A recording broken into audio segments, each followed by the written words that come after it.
this is about as wild and woolly as it gets for a shortish run around where I am. I wanted to just go through what I pop in my bum bag for when I'm doing a run like this. Somebody asked me the other day what the kind of minimum stuff is, and it really comes down to experience. So a lot of what I pack starts with what I put on my feet. So the best way of not having to carry loads and loads of equipment is to avoid as far as possible any incidents that are going to happen. So before I've left, I put on really decent fell running shoes for this kind of environment. I've obviously got a hat on, I've got a couple of layers on plus my outer layer. I'm wearing gloves because it's not warm, but it's also not freezing cold. I'm just being preventative. Then in my bum bag I've got lots of things, so just try and unpack this a little bit. First thing in this in the zip pocket in the front, I've got my phone, which is fully charged, and my van key. Little top tip is, if you put your van key or your phone as far from the opening bit as you can, then that means that you're less likely to lose things out of it on the way.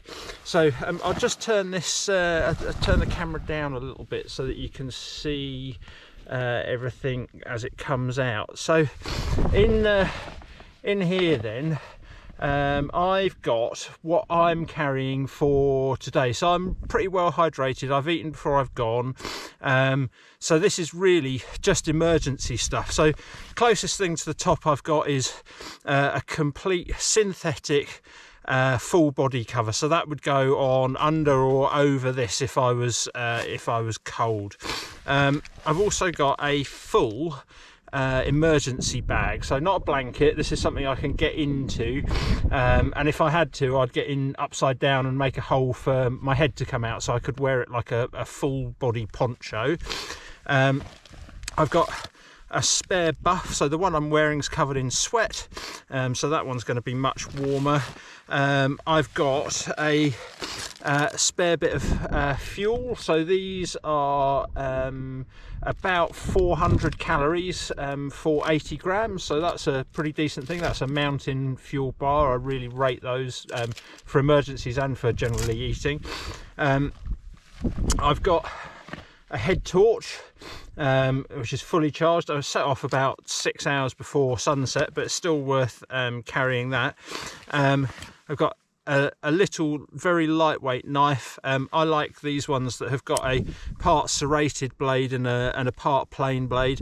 I like that this has got a decent lock on it, and I also like it's got a bottle opener. So yeah, a little knife. And then I'm into really just emergency stuff. So I'm going to do a blog about this, but my phone is registered to 999 SIM, 99M SMS. That's quite important. I'm going to do a blog about that. Today I'm also carrying my little InReach Mini, so that's set up. It is a SAT communicator, which is really useful. And then I'm into first aid kit. Now I'm going to stress this is first aid kit. I'm going to turn the camera back up again now. This is first aid kit for me. So it's not, if I was running with others, I'd be carrying all sorts of other little bits that might be more useful, but this is my get me out of jail. So I've got a SAM splint, a nice big one, so ankles, elbows, wrists, all that kind of stuff. I can do quite a lot with a SAM splint, and with the SAM splint, this is one of the things that I carry differently for myself personally. So I've got vet wrap, which is slightly different to what I'd normally carry, which is like a micro plastic wrap that it's got slightly more uses if you're with other people, but this is perfect for what I'm using it for. The other reason that that's important is that I carry a trauma dressing. Now there's a lovely old man taught me how to fish, and he used to say a big hook will only catch a big fish, but a little hook will catch any size fish.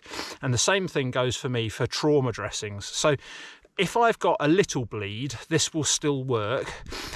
If I've got a big bleed, this will also work. Whereas if I've only got a small dressing, then any big bleeds I'm going to struggle with. So that and that go together, and that go together.